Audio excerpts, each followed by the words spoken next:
मेरे सभी सुनने वालों को मेरा प्यार भरा नमस्ते। उम्मीद करता हूँ आप लोग सब बहुत अच्छे होंगे।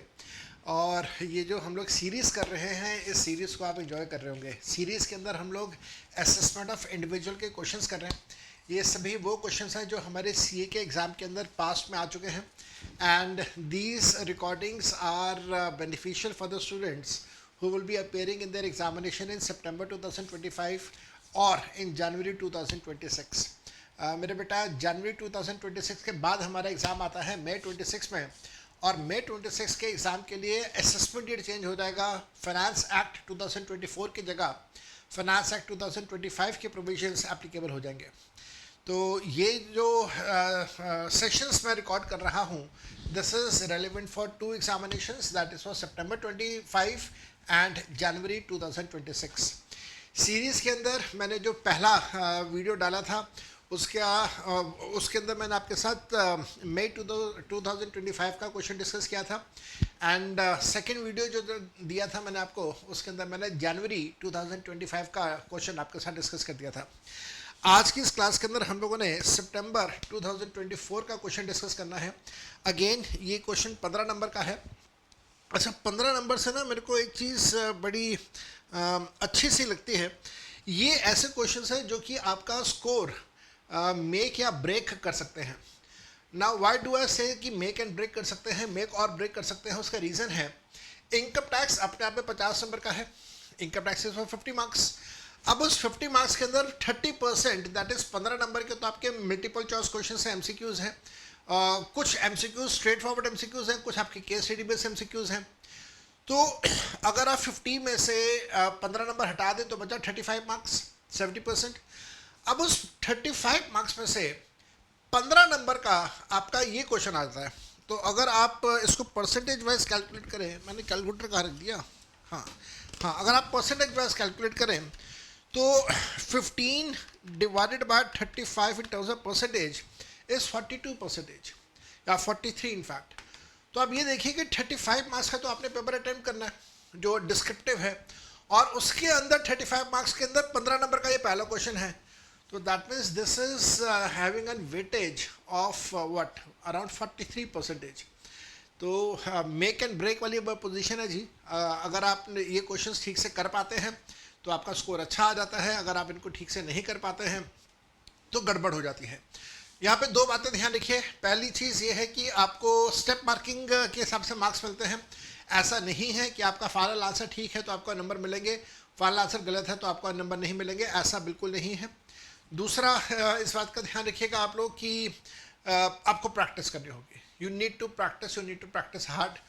मैं यहाँ पे क्वेश्चंस आपके साथ डिस्कस कर रहा हूँ, लेकिन ये क्वेश्चंस फिर आपको अपने हाथ से कम दो बार सॉल्व करने चाहिए। मैंने 2 बार कहा, 2 से ज़्यादा अगर आप कर सकते हैं तो और अच्छा है, नहीं तो एटलीस्ट कम से कम 2 बार इन क्वेश्चंस को आप अपने हाथ से सॉल्व कीजिए। That will be big benefit to you. तो आज इस सेशन को मैं आपके लिए स्टार्ट करता हूँ with the question that appeared in September 2024 examination which had a weightage of 15 marks। आइए ज़रा पढ़ते हैं एग्जामिनर ने यहाँ पे आपसे क्या मांगा है। एग्जामिनर कहता है that mister Raman is a resident individual. Raman नाम का एक व्यक्ति है, इंडिया का रेसिडेंट है। ये वर्ड्स जो है ना, रेसिडेंट, नॉन रेसिडेंट, ये बड़े मैटर करते हैं, क्योंकि इवेंचुअली अगर आपको टोटल इनकम की कैलकुलेशन करनी है और ओल्ड रिजीम में कैलकुलेशन करनी है तो कुछ डिडक्शंस ऐसे हैं जो रेसिडेंट्स को मिलते हैं, नॉन रेसिडेंट्स को नहीं मिलते। जैसे पिछले क्वेश्चन की बात करें तो याद है आपको 80 TTB मैंने आपको करवाया था। तो 80 TTB रेसिडेंट को मिलता है, नॉन रेसिडेंट को नहीं मिलता। ध्यान रखिएगा, 80 TTA रेसिडेंट नॉन रेसिडेंट दोनों के लिए है। इसी प्रकार से 80 RRB 80 QQB रेसिडेंट्स के लिए है, नॉन रेसिडेंट्स के लिए नहीं है। तो क्वेश्चन के अंदर अगर रेसिडेंशियल स्टेटस दिया हुआ है तो वो बहुत सिग्निफिकेंट होता है, वो बहुत मैटर करता है आपके ओवरऑल टैक्स कैलकुलेशन या टोटल इनकम की कैलकुलेशन में। फिर वो एग्जामिनर कहता है उसकी एज 62 ईयर्स है, तो उसका मतलब ये सीनियर सिटीजन है। अब 62 ईयर्स का रेलेवेंस यहाँ पे आता है कि अगर यहाँ पे एग्जामिनर ने कहा कि आप ओल्ड रिजीम के हिसाब से कैलकुलेशन करिए और ओल्ड रिजीम के हिसाब से टैक्स कैलकुलेशन करिए, तो फिर उस केस में हम लोगों को स्टेप नंबर 2 लगाना होगा। न्यू रिजीम के अंदर मैटर ही नहीं करता रेसिडेंशियल स्टेटस, मैटर ही नहीं करता एज, मैटर ही नहीं करता जेंडर, न्यू रिजीम के अंदर सबके लिए we have one common rate of tax. Moving on to the question. Mr. Raman is a resident individual, age 62 years, is engaged in the business of manufacturing and the sales of spare parts of motorbikes as a proprietor. तो proprietor है, इस बात का आपको ध्यान रखना है. Partnership firm का क्वेश्चन नहीं है, कंपनी का क्वेश्चन नहीं है, प्रोप्राइटरशिप का क्वेश्चन है. He prepares his accounts on mercantile basis. Mercantile basis का मतलब है एक्रूल बेसिस, तो इसका मतलब कैश बेसिस ऑफ अकाउंटिंग ये फॉलो नहीं कर रहा है. This business is carried out on the ground floor of two-storied commercial building owned by him, the WDB of which is 8 lakh rupees as on 1st of April 2024. तो एक commercial building है, उस commercial building का आपको WDB दिया हुआ है ताकि आप उसका डेप्रिसिएशन कैलकुलेट कर सकें. टू स्टोरीड बिल्डिंग है, एक स्टोरी पे, एक मंजिल पे वो अपना बिजनेस कर रहा है. दूसरी मंजिल का डाटा अभी गिवन नहीं है, हो सकता है आगे कहीं ना कहीं गिवन हो.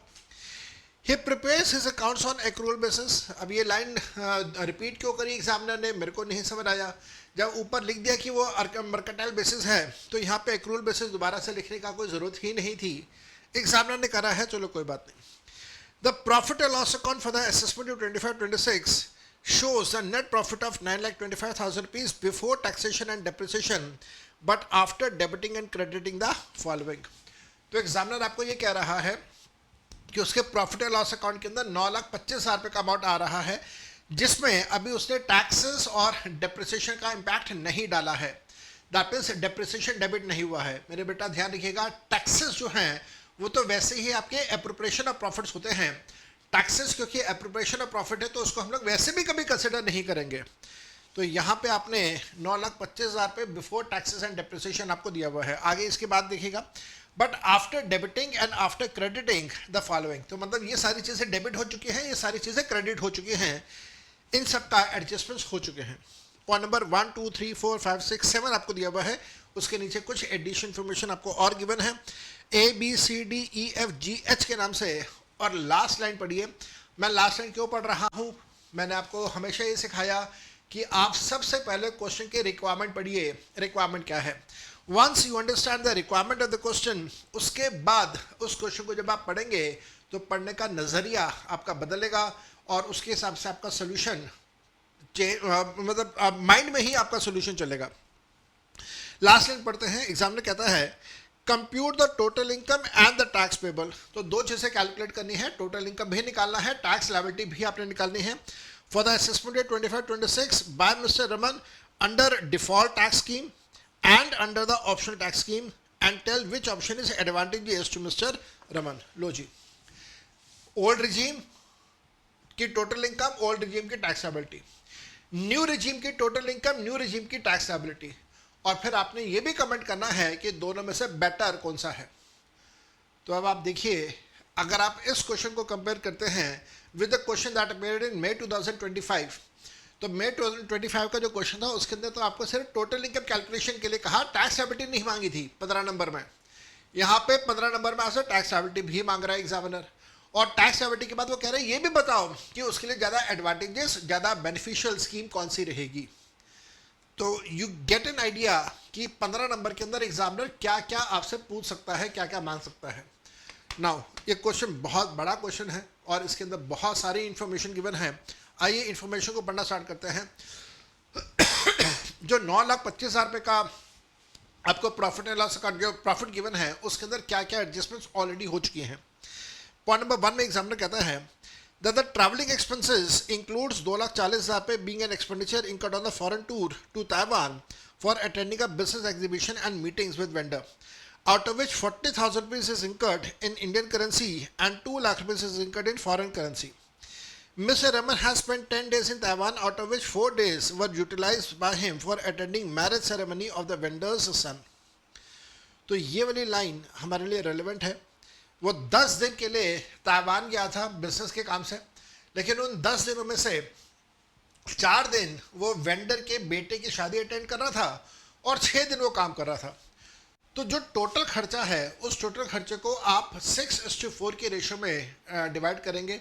जो रेशो 6 का होगा दैट मीन्स जो व्हाट शुड आई से 10/6 6/10 सॉरी. जो 6/10 है वो अलाउ होगा और जो 4/10 है आप उसे डिसअलाउ करेंगे।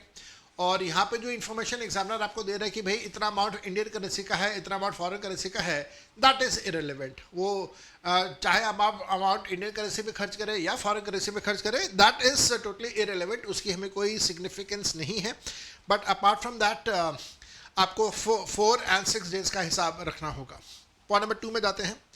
एग्जामिनर कहते हैं that administrative expenses include 9525 which is paid towards the interest on delay in deposit of GST.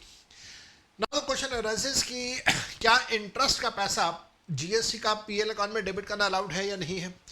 आपको याद होना चाहिए, ये कंसेप्ट मैंने आपके साथ क्लास में डिस्कस किया हुआ है। कंसेप्ट हमारे पास ये आता है कि ऐसा कोई भी पेनल्टी, ऐसा कोई भी इंटरेस्ट अगर वो कंपनसेटरी नेचर का है तो आप उसे पीएल अकाउंट में डेबिट करेंगे, दैट इज डिडक्शन अलाउ करेंगे। अगर वो कंपनसेटरी नेचर का नहीं है, अगर वो पेनल्टी नेचर का है, पनिशमेंट के नेचर का है, फिर आप उसे डेबिट नहीं करेंगे। तो यहाँ पे ये इंटरेस्ट वर्ड लिखा हुआ है, interest are generally compensatory in the nature, इस वजह से आप इसको डेबिट करेंगे, दैट इज डिडक्शन अलाउ करेंगे। Then point number 3, general expenses include 3,88,000 rupees which is paid to a non-resident as a fees for technical services without doing TDS. Now ये वाला point आपको अच्छे से याद होना चाहिए।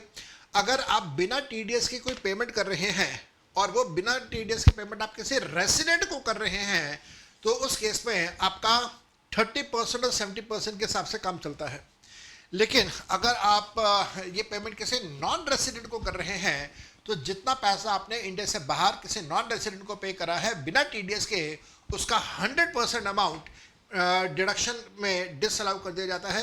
दैट इज पीएल अकाउंट में डेबिट अगर हुआ है तो आप उसे एड बैक कर देंगे, उसे डेबिट करना अलाउ नहीं किया जाएगा। तो this amount has to be reversed.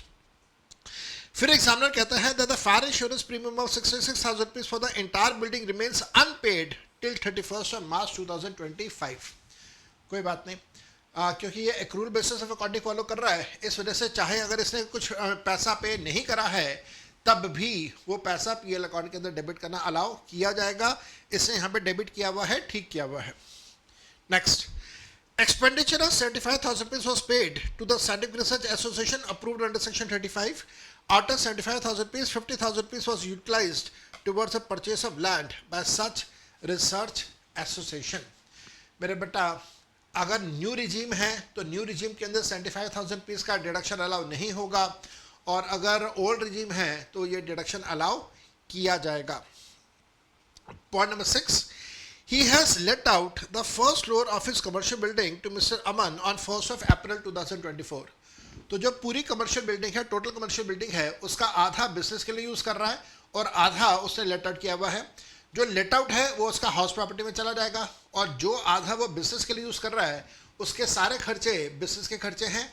ध्यान रखिएगा, डेप्रिसिएशन कैलकुलेट करेंगे, ओपनिंग वैल्यू आपको गिवन है, डेप्रिसिएशन का आधा पैसा आप पीएल अकाउंट के अंदर डेबिट करेंगे। पढ़ते हैं आगे। He has let out the first floor of the commercial building to Mr. Aman on 1 April 2024 and has received the rent of 35,000 rupees per month. Municipal taxes of 20,000 rupees relating to the building were paid equally by both Raman and Aman. Municipal taxes हैं और municipal taxes 20,000 के हैं। वो ये कह रहा है relating to building। अब relating to building का मतलब क्या हुआ? क्या ये पूरे बिल्डिंग के म्यूनिसिपल टैक्सेस की बात हो रही है, या फिर ये सिर्फ उस पार्ट की बात हो रही है जो अमन यूज कर रहा है? Language is not very clear. तो आप जैसा इस लैंग्वेज को पढ़ते हैं, जैसा आप अज्यूम करते हैं, उसके हिसाब से आपके आंसर्स में चेंज आ सकता है। इस बात का ध्यान रखिएगा that any municipal taxes which are paid by the tenant, that is Aman, आप उसे GAV में से लेस नहीं करेंगे। लेकिन जो भी टैक्सेस किराएदार ने, जो मकान मालिक पे कर रहा है, रमन पे कर रहा है, आप उनको लेस करेंगे। फिर एग्जामिनर कहता है rent received was credited and municipal taxes of 10,000 rupees related to the ground floor was debited to profit and loss account. चलो ठीक है, तो इसलिए ये तो बता दिया कि जो रेंट है वो प्रॉफिट एंड लॉस अकाउंट में क्रेडिट किया हुआ है, तो हमें उसे रेक्टिफाई करना होगा, हटाना होगा। और जो म्युनिसिपल टैक्सेस हैं ग्राउंड फ्लोर से रिलेटेड, उसको पीएल अकाउंट में ऑलरेडी डेबिट कर दिया है, डेबिट करना अलाउड है, इसने डेबिट किया है, ठीक किया है। एग्जामिनर कहता है that he has sold a piece of land for 44 lakh rupees on 12th of April 2024. He had acquired this land for 40 lakh rupees on 1st of January 2023. The gain of 4 lakh rupees was credited to profit and loss account. तो again आपको ध्यान रखना होगा, ये जो 4 लाख रुपए का gain है ये पीएल अकाउंट में नहीं जा सकता, कैपिटल गेन्स का अमाउंट है उसका वहाँ से आपको हटाना होगा। और साथ में आपको ये देखना है कि जनवरी 23 में परचेस करा तो 23 का पूरा साल, 24 का पूरा साल अगर होता, 2 साल हो जाते, तब ये बन जाता long term in the nature.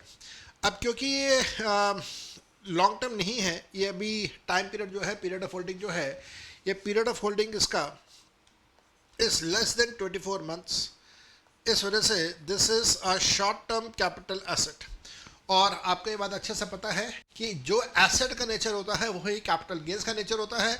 तो यहाँ पे क्योंकि ये शॉर्ट टर्म एसेट है, इस वजह से ये जो कैपिटल गेन है 4 लाख का, ये भी शॉर्ट टर्म कैपिटल गेन्स माना जाएगा। इसके साथ साथ में एग्जामिनर और एडिशनल इंफॉर्मेशन दे रहा है। एग्जामिनर कहता है Mr. Raman has purchased a raw material from Messrs. Paul Industries, which is a micro enterprise. लो जी, तो MSME का कंसेप्ट यहाँ पे आ गया। ये MSME का कंसेप्ट इस वजह से एग्जामिनर ने पूछा क्योंकि इस ईयर में जब ये क्वेश्चन आया था, जब ये असेसमेंट ईयर था, तो ये लेटेस्ट अमेंडमेंट था MSME का। तो MSME को क्यों आप पेमेंट कर सकते हैं, कितने दिनों में आप पेमेंट कर सकते हैं, उसका कंसेप्ट मैंने आपको करवाया हुआ है। अगर कॉन्ट्रैक्ट एग्जिस्ट करता है तो आप कितने दिन में पेमेंट करेंगे, कॉन्ट्रैक्ट एग्जिस्ट नहीं करता तो आप कितने दिन में पेमेंट करेंगे, और अगर आपने उतने टाइम पीरियड में पेमेंट नहीं किया तो प्रॉफिट एंड लॉस अकाउंट के अंदर खर्चा डेबिट करना अलाउ नहीं किया जाएगा। तो MSME वाला कंसेप्ट ज़रूर देखिएगा। सेक्शन 43B के अंदर एक कंसेप्ट आया था, इसको ज़रूर देखिएगा एंड आपको ये समझ आएगा कि आपने कितना पैसा डेबिट करना है और कितना पैसा डेबिट नहीं करना है। आगे बढ़ता हूँ मैं इसके लिए। Raman purchased raw material from MSME for 49,000 rupees on 10 March 2025. However, the payment to Messrs. Paul Industries was made on 5th of April 2025 by check. तो पेमेंट इसने किया है बियॉन्ड 15 डेज, इस बात का ध्यान रखिएगा। No return agreement for the payment existed between Paul industries and Raman. Return agreement कोई नहीं था, तो ध्यान रखना इस बात का। Another supplier messrs Karl industries a small enterprise, again जो कार्ल एंटरप्राइज है वो भी MSME है, with whom also no written agreement existed for the payment was paid 134 in cash on 5th of April 2025 for purchasing a raw material on 31st of March 2025. क्या within 45 days की payment हो रही है, check कर लेना। Both messrs Paul industries and Karl industries follow the mercantile system of accounting. तो वो कौन सा अकाउंटिंग फॉलो कर रहा है, हमें उससे कोई लेना देना नहीं है। हमने तो ये देखना है कि पेमेंट उस पर्टिकुलर टाइम पीरियड के अंदर हो रहा है या नहीं हो रहा, जो MSME का टाइम पीरियड रखा गया है।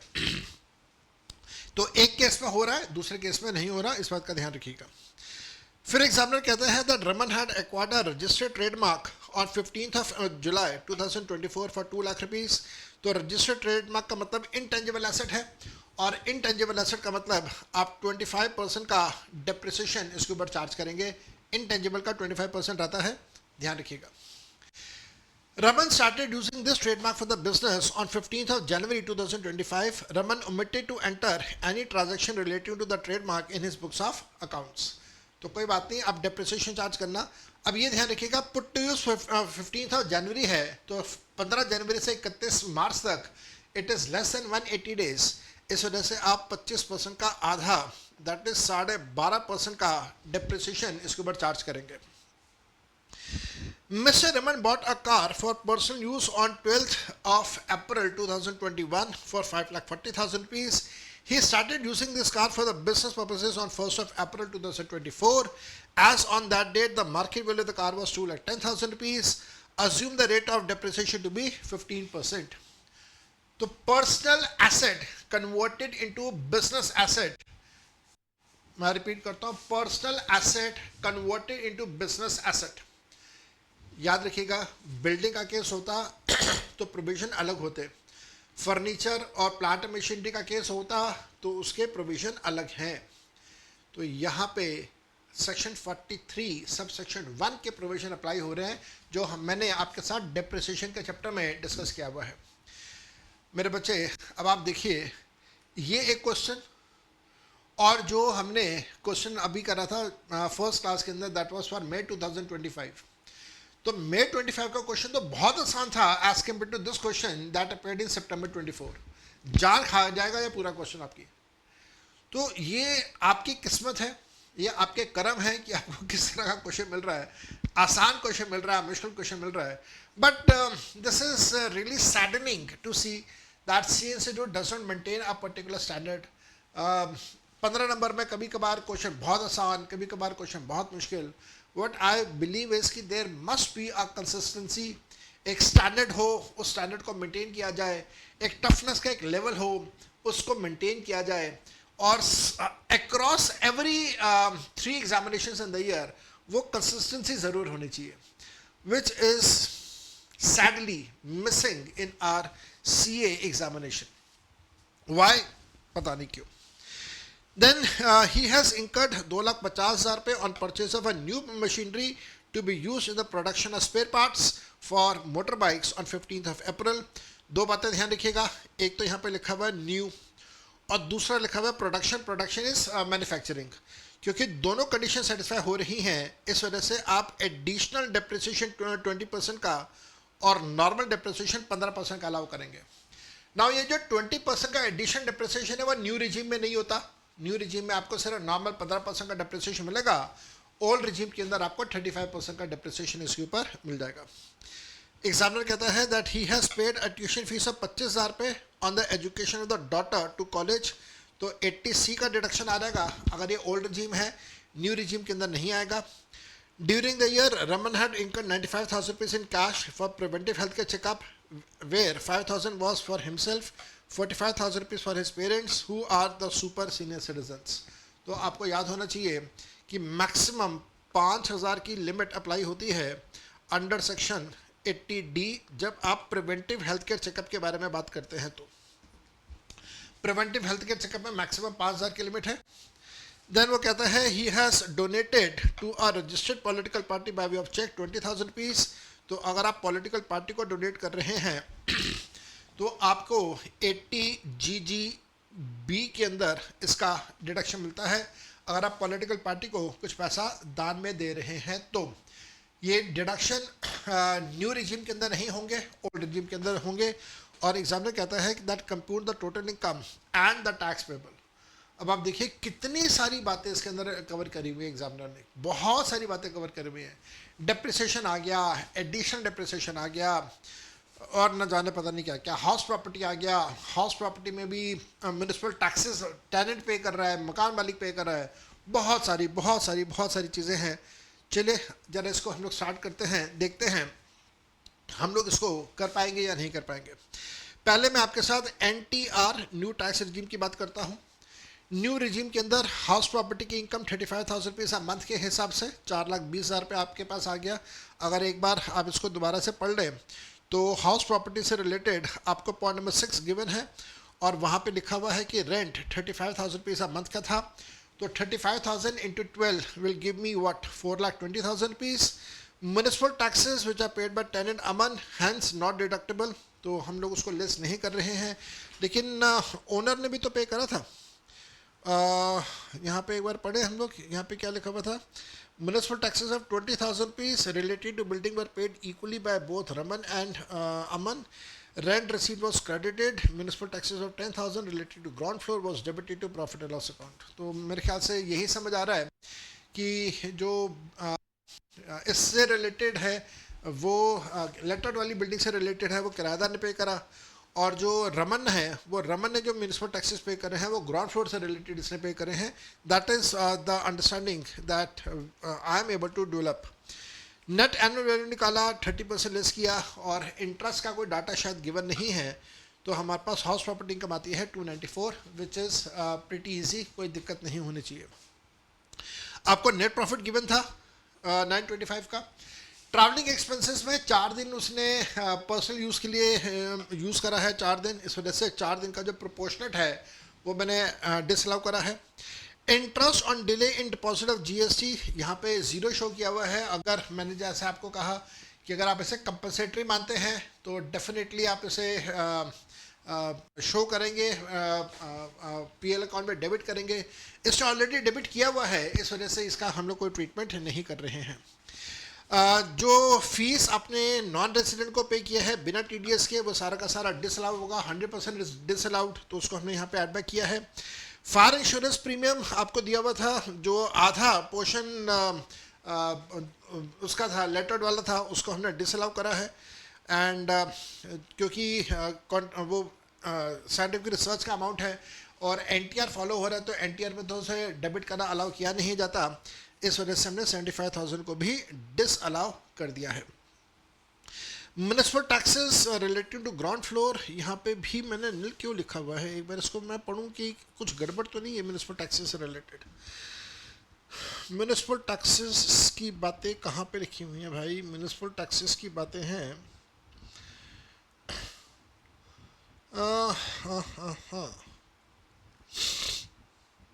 हाँ तो लिखा हुआ है municipal tax is already debited to profit and loss account, तो ये ऑलरेडी डेबिट हो चुका है, इस वजह से हमने इसका कोई ट्रीटमेंट नहीं किया। अगर डेबिट ना हुआ होता तो फिर इसको हम लोग डेबिट करते, ऑलरेडी डेबिटेड है। फिर एग्जामिनर कहता है दैट जो इसने वो एमएसएमई वाला जो कंसेप्ट था, एमएसएमई, तो एमएसएमई वाला कंसेप्ट देखिएगा, 15 दिन के अंदर अगर आप पेमेंट कर रहे हैं तो क्या होगा, और 15 दिन के बाद अगर आप पेमेंट करते हैं तो क्या होगा। तो एक पेमेंट, जैसे मैंने आपको कहा था कि एक पेमेंट तो इन्होंने विद इन 15 डेज़ कर दिया है और एक पेमेंट 15 डेज़ के बियॉन्ड किया है।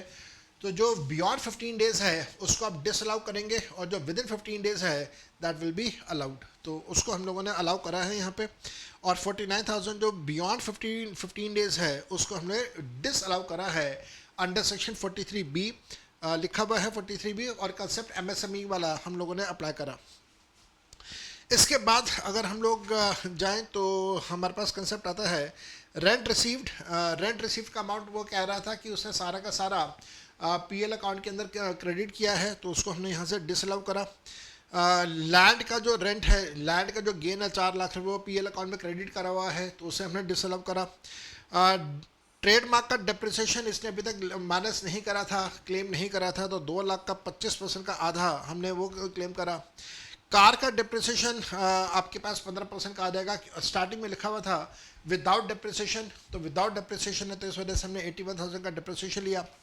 प्लांट एंड मशीनरी जो हमारे पास है उसका, चाहे वो न्यू प्लांट एंड मशीनरी है, लेकिन न्यू रिजीम के अंदर हमें एडिशन डिप्रिसिएशन नहीं मिलता 20% का, सिर्फ नॉर्मल डिप्रिसिएशन 15% का मिलेगा, तो मैंने 15% का अमाउंट कैलकुलेट करके लेस करा। इसके साथ साथ में बिल्डिंग का डिप्रिसिएशन आपको दिया हुआ है। नाउ द इशू इज़ कि जो बिल्डिंग की कॉस्ट है वो क्या फुल बिल्डिंग की कॉस्ट गिवन है या आपको सिर्फ ग्राउंड फ्लोर की कॉस्ट गिवन है। तो अगर मैं एग्ज़ाम के अंदर बैठा होता तो मेरे मन में जो विचार इसका आता, जो सोल्यूशन आता, वो ये था कि WDV या return on value after depreciation value, तो हम लोग सिर्फ उसी के लिए कैलकुलेट करते हैं जो आपकी बिजनेस के लिए यूज़ हो रही है। जो लेटर्ड वाला एरिया है उसका आप कभी WDV थोड़ी ना कैलकुलेट करते हैं। तो अगर आपको यहाँ पे WDV गिवन है तो एक जनरल अजम्पशन, जो बाय डिफ़ॉल्ट अजम्पशन आता है, वो अजम्पशन यही आता है कि ये जो है ये उससे रिलेटेड है, किससे रिलेटेड है, जो ग्राउंड फ्लोर अपने बिजनेस के लिए यूज़ हो रहा है उससे रिलेटेड है। तो इसी वजह से मैंने उसका फिर आधा नहीं किया, जो आधा आप सोच रहे थे कि आधा हो जाएगा वो नहीं होगा। एडिशनल डिप्रिसिएशन अलाउ नहीं होता है, तो मैंने अलाउ नहीं करा। ऐसे करते हुए बिजनेस इनकम कैलकुलेट करा है। एक बार टोटलिंग करके देख लेना, मेरे ख्याल से टोटलिंग में कोई गलती नहीं है। अगर टोटलिंग में कोई गलती हो तो मेरे को बताइएगा, मैं उसे ठीक कर लूँगा, हालांकि मेरे को नहीं लगता कि इसके अंदर कोई गलती है। Then capital gains is short term in the nature. Short term capital gains ये मैंने आपके साथ डिस्कस कर दिया था, क्योंकि 4 महीने से 24 महीने से कम है, 2 साल से कम है, इस वजह से शॉर्ट टर्म लिया। सबको ऐड किया तो ग्रॉस टोटल इनकम आ गया, और क्योंकि ये एनटीआर फॉलो कर रहा है तो कोई डिडक्शन इसको नहीं मिलेगा, तो टोटल इनकम इज़ 11,20,500। 11,20,500 है। इसके ऊपर अगर आप लायबिलिटी कैलकुलेट करते हैं, मेरे ख्याल से यहाँ पे कुछ मिस्टेक है। मिस्टेक क्या है ये मैं आपको बता देता हूँ। इनफैक्ट ये वाला जो पीडीएफ है इसके अंदर मैंने चेंज किया था, मैंने चेंज करके ना नेक्स्ट असेसमेंट ईयर का कैलकुलेशन कर दिया था सारा। और उसके बाद फिर मेरे को रियलाइज़ हुआ कि आप लोगों के साथ ये पीडीएफ शेयर करना है, तो मेरे को फिर पिछले असेसमेंट ईयर का करना पड़ा। तो जो हमारा अगला असेसमेंट ईयर है उसमें 12 लाख रुपए तक का रिबेट मिल जाता है 87A का, इस वजह से यहाँ पे लेस किया हुआ है। पर कोई बात नहीं, इसको मैं ठीक कर देता हूँ आपके लिए। तो आपका जो 11,20,500 है आप उसका टैक्स निकाल लेना, और रिबेट आपको नहीं मिलेगा, रिबेट विल बी ज़ीरो। आपका टैक्स आफ्टर रिबेट आएगा और हेल्थ एजुकेशन से आएगा, तो आपका टैक्स का अमाउंट आ जाएगा। इसको रेक्टिफाई कर लीजिएगा। तो मैं यहाँ पे लिख देता हूँ नीड्स रेक्टिफिकेशन। आप इसका टैक्स लायबिलिटी कैलकुलेट कर लीजिएगा, और टैक्स लायबिलिटी कैलकुलेट करके आप रिबेट नहीं देना, बस ये ध्यान रखिएगा, रिबेट आपने नहीं देना, रिबेट नहीं देंगे आप। और आप उसके बाद फिर 4% का हेल्थ एजुकेशन से लगा दीजिएगा। अगर OTR की बात करें तो OTR में आपने क्या करना है, ये एक शॉर्टकट है, मैंने शॉर्टकट लिया हुआ है यहाँ पे। आप जो टोटल इनकम NTR के हिसाब से है उसी के अंदर एडजस्टमेंट्स कर दीजिए। जो OTR वाले एडिशनल पॉइंट्स है वो यहीं पे लेस कर दीजिए। जैसे एडिशनल डिप्रिसिएशन, एक तो एडिशनल डिप्रिसिएशन का बेनिफिट ज़रूर मिलेगा, तो अगर आप देखें तो मैंने यहाँ पे एडिशनल डिप्रिसिएशन का बेनिफिट दे दिया। फिर जो हमारे पास साइंटिफिक रिसर्च वाला था 75,000 का, उसका डिडक्शन भी मिलेगा, वो भी दे दिया। और उसके साथ साथ में जो 80C से लेके 80U तक के जो डिडक्शन थे वो भी मिलेंगे, तो मैंने वो भी लेस किए। 80C में ट्यूशन फीस का अमाउंट लेस कर दिया, 80D में प्रिवेंटिव हेल्थ केयर का अमाउंट लेस कर दिया सब्जेक्ट टू मैक्सिमम 5,000 पे। और 80GGB मैंने शायद पहले कहा था यहाँ पे, GGB is for the companies, जो मेरे को याद आया बाद में बोलने के बाद। तो यहाँ पे GGB की जगह मैं GGC लिख देता हूँ, दैट विल बी बेटर। तो 80GGC में हमें इसका डिडक्शन मिल जाएगा पूरे 20,000 रुपये का। तो ऐसे करके हमारे पास आंसर आ जाता है। और फिर आप उसके ऊपर टैक्स लायबिलिटी कैलकुलेट करेंगे 4% का हेल्थ एजुकेशन सेस लगा के। तो आप कंपैरिजन कर लीजिएगा दोनों में से ज़्यादा बेटर क्या है। तो अगर आपका NTR में टैक्स कमा रहा है तो आप NTR सजेस्ट कीजिएगा, अगर OTR में टैक्स कमा रहा है तो फिर आप OTR यहाँ पे सजेस्ट कर दीजिएगा। नाउ विद दिस एग्जांपल, बस इसमें ध्यान रखिएगा, करेक्शन कर लेना, जो वो 11 लाख वाला समथिंग अमाउंट था उसके ऊपर टैक्स का अमाउंट के करेक्शन कर लेना। हालांकि मैंने नेक्स्ट असेसमेंट ईयर 26-27 के हिसाब से वाला कर दिया था गलती से, फिर मेरे को वापस आना पड़ा 25-26 पे और वो मिस हो गया मेरे से। तो इस बात का ध्यान रखिएगा कि you need to practice and you need to practice hard.